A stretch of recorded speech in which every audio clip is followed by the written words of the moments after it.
explained earlier, the fractional reserve policy is a form of slavery through debt, where it is literally impossible for society to be free.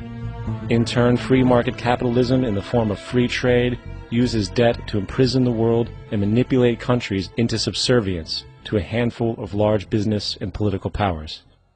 Apart from these obvious amoralities, the system itself is based on competition, which immediately destroys the possibility of large-scale collaborations for the common good, hence paralyzing any attempt at true global sustainability. These financial and corporate structures are now obsolete, and they must be outgrown. Of course, we cannot be naive enough to think that the business and financial elite are going to subscribe to this idea, for they will lose power and control. Therefore, peaceful yet highly strategic action must be taken. The most powerful course of action is simple. We have to alter our behavior to force the power structure to the will of the people. We must stop supporting the system. The only way the establishment will change is by our refusal to participate, while continuously acknowledging its endless flaws and corruptions. They're not going to give up the monetary system because of our designs of what we recommend. The system has to fail, and people have to lose confidence in their elected leaders. That will be a major turning point if the Venus Project is offered as a possible alternative. If not, I fear the consequences. The trends now indicate that our country is going bankrupt. The probability is our country will move toward a military dictatorship to prevent riots and complete social breakdown. Once the U.S. breaks down, all the other cultures will undergo similar things.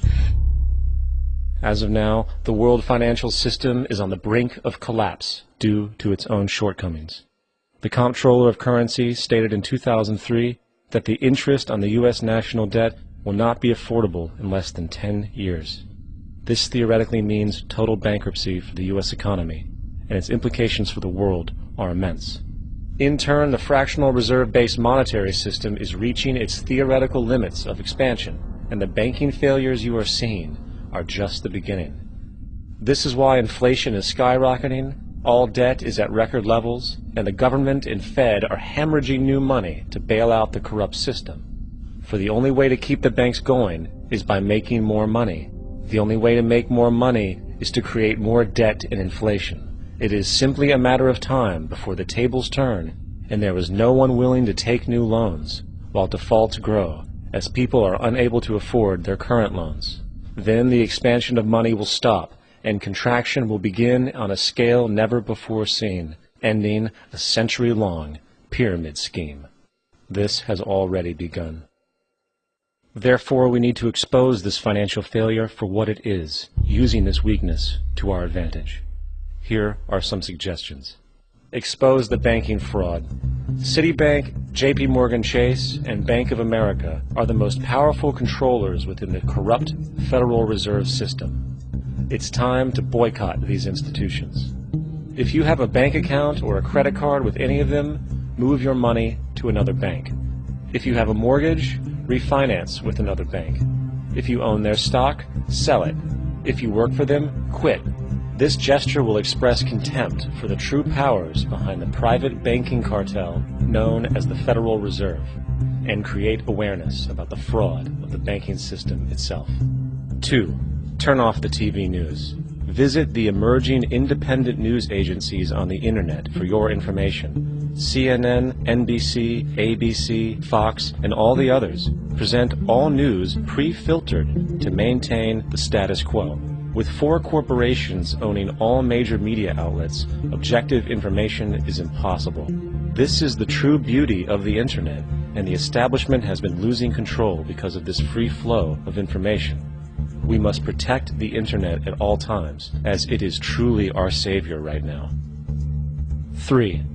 Don't ever allow yourself, your family, or anyone you know to ever join the military. This is an obsolete institution now used exclusively for maintaining an establishment that is no longer relevant. U.S. soldiers in Iraq work for U.S. corporations, not the people. Propaganda forces us to believe that war is natural and the military is an honorable institution. Well, if war is natural, why are there 18 suicides every single day by American veterans who have post-traumatic stress disorder? If our military men and women are so honored, why is it that 25% of the American homeless population are veterans? 4. Stop supporting the energy companies. If you live in a detached house, get off the grid. Investigate every means of making your home self-sustainable with clean energy. Solar, wind, and other renewable energies are now affordable consumer realities, and considering the never-ending rising cost of traditional energies, it will likely be a cheaper investment over time. If you drive, get the smallest car you can, and consider using one of the many conversion technologies that can enable your car to be a hybrid, electric, or run on anything other than establishment fuels. 5. Reject the political system. The illusion of democracy is an insult to our intelligence. In a monetary system, there is no such thing as a true democracy, and there never was. We have two political parties owned by the same set of corporate lobbyists. They are placed in their positions by the corporations, with popularity artificially projected by their media. In a system of inherent corruption, the change of personnel every couple of years has very little relevance. Instead of pretending that the political game has any true meaning, focus your energy on how to transcend this failed system. And 6. Join the movement. Go to thezeitgeistmovement.com and help us create the largest mass movement for social change the world has ever seen. We must mobilize and educate everyone about the inherent corruption of our current world system, along with the only true sustainable solution: declaring all the natural resources on the planet as common heritage to all people, while informing everyone as to the true state of technology and how we can all be free if the world works together rather than fights. The choice lies with you. You can continue to be a slave to the financial system and watch the continuous wars, depressions, and injustice across the globe while placating yourself with vain entertainment and materialistic garbage. Or you can focus your energy on true, meaningful, lasting, holistic change, which actually has the realistic ability to support and free all humans with no one left behind. But, in the end, the most relevant change must occur first inside of you. The real revolution is the revolution of consciousness, and each one of us first needs to eliminate the divisionary, materialistic noise we have been conditioned to think is true, while discovering, amplifying, and aligning with the signal coming from our true empirical oneness. It is up to you. What we are trying in all these discussions and talks here is to see if we cannot radically bring about a transformation of the mind. Not accept things as they are, but to understand it, to go into it, to examine it. Give your heart and your mind with everything that you have to find out a way of living differently.